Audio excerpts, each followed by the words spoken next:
Welcome to Spotlight Advanced. I'm Megan Nolette. And I'm Andrew Davis.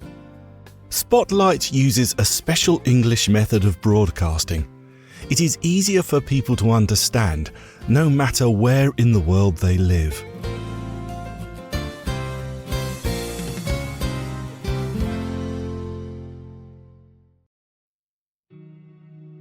Brian is so sad that he cannot move. He has been like this for several weeks now. Each day he tries to get out of bed, but his mind tells him it is not worth it. He has school. He has classes to go to. But he is feeling so horrible that none of this matters. Some days, he feels the world would be better off if he were dead. Brian has depression. This mental disorder makes him feel helpless and alone. He experiences very few positive emotions. The way he separates himself from others makes it worse. But Brian does have one good thing in his life. It is called Civilization V. It is a video game. While he plays, Brian commands a group of people. He guides them through history. These people do wonders while under his direction.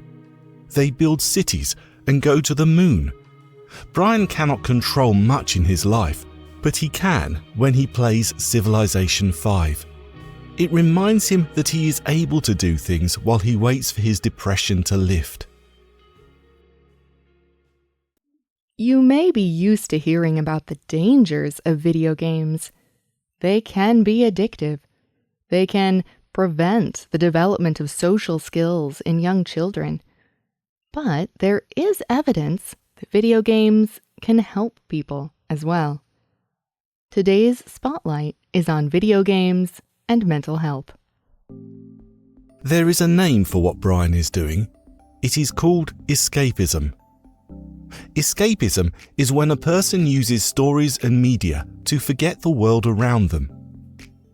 A child with a harmful parent might listen to a lot of music, or she might read many books.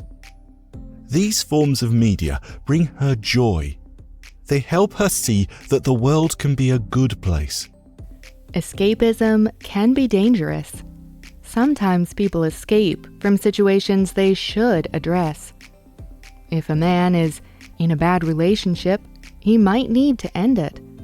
But he may avoid doing so by watching television. The television makes him feel good even though the situation is bad. He avoids what he needs to do because it is hard. But escapism has its positive sides. It might keep a person healthy in a situation they cannot leave. It helps people manage the difficulties in their life. Ashley Olivine is a doctor who helps people with their mental health. She wrote about escapism on verywellmind.com. There are risks, but escapism is not always bad. Sometimes it can be good. For example, imaginative play is a healthy part of child growth. Reading a book can be an excellent way for readers of all ages to experience joy. It exercises the brain and reduces tension.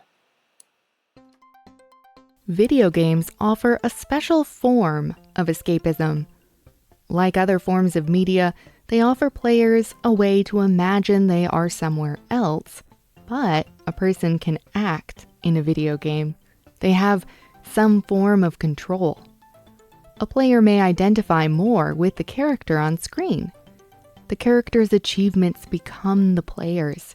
There is a kind of satisfaction that comes with completing goals.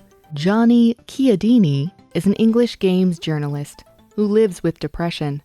Johnny said, "It is satisfying when you complete an activity in a video game, and you get a little bit of joy. It feels like you're getting things done in a way that you might not normally feel every day." Some video games go even farther. They let people work through their problems within the game. Baldur's Gate 3 is one of the best examples of this kind of game. The game takes place in the world of Faerun. It is a world of magic and monsters, but the people's problems there are just like ours. Many of the game's main characters have suffered greatly. If the player befriends them, they overcome their problems. If the player does not, their character grows worse. One of these main characters is called Astarion. He is a victim of slavery. He has just escaped when the player first finds him. Free for the first time, he does not know his place in the world. He sometimes acts evil or selfish, but this is because he does not feel protected or safe. The game lets the player help him feel safe. It is very effective for storytelling, but it is even more effective for people who have gone through similar things. It helps them understand their own problems. Reddit user Beautiful Terrible Queen is a survivor of childhood violence. She wrote, I bought this game to hold Astarion's hand. I wanted to walk out of the dark with him. I chose to be friends with him for my first playthrough. He was a good picture of my younger self. No one ever held my hand. It took me a long time to walk out of the dark on my own. I bought the game. I played it as myself so it would feel a little faster. I played so I would have training. It was in case I met someone who could benefit from what I went through. Just because we have survived does not mean we can talk about it. Not unless we train a bit. Some video games may even help mental health issues directly.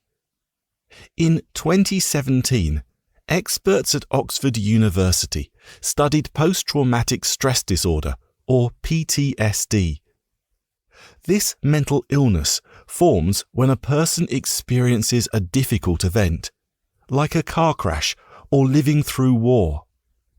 Afterwards, the person with PTSD relives the event. These memories feel very real. PTSD sufferers call them flashbacks. It is like they are going back in time. They re-experience the bad things that happened to them. PTSD flashbacks cause a lot of problems in sufferers' lives. But the experts at Oxford found an unlikely aid. It is a game called Tetris. Tetris is a very simple game, but it demands a lot of focus. In Tetris, players move blocks of different shapes down the screen. They try to fit these blocks together. They want to form a complete line. Researchers found that playing this game after a difficult event stopped flashbacks. The game also reduced the number of flashbacks people had. They recovered more quickly than other patients.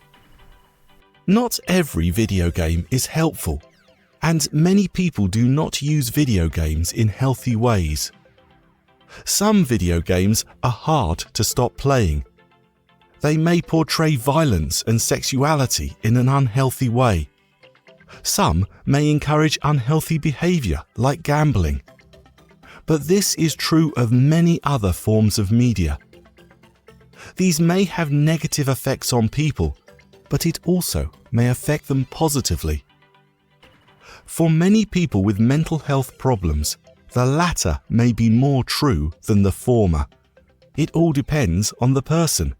It depends on where they are in their lives. Do you play video games? Do you know people who do? Does playing affect them positively or negatively? You can leave a comment on our website or email us at radio@radioenglish.net. You can also comment on Facebook at facebook.com/spotlightradio. The writer and producer of this program was Dan Chrisman. The voices you heard were from the United States and the United Kingdom. All quotes were adapted for this program and voiced by Spotlight. You can listen to this program again and read it on the internet at www.radioenglish.net. This program is called Gaming for Good. You can also get our programs delivered directly to your Android or Apple device through our free, official Spotlight English app. We hope you can join us again for the next Spotlight program. Goodbye.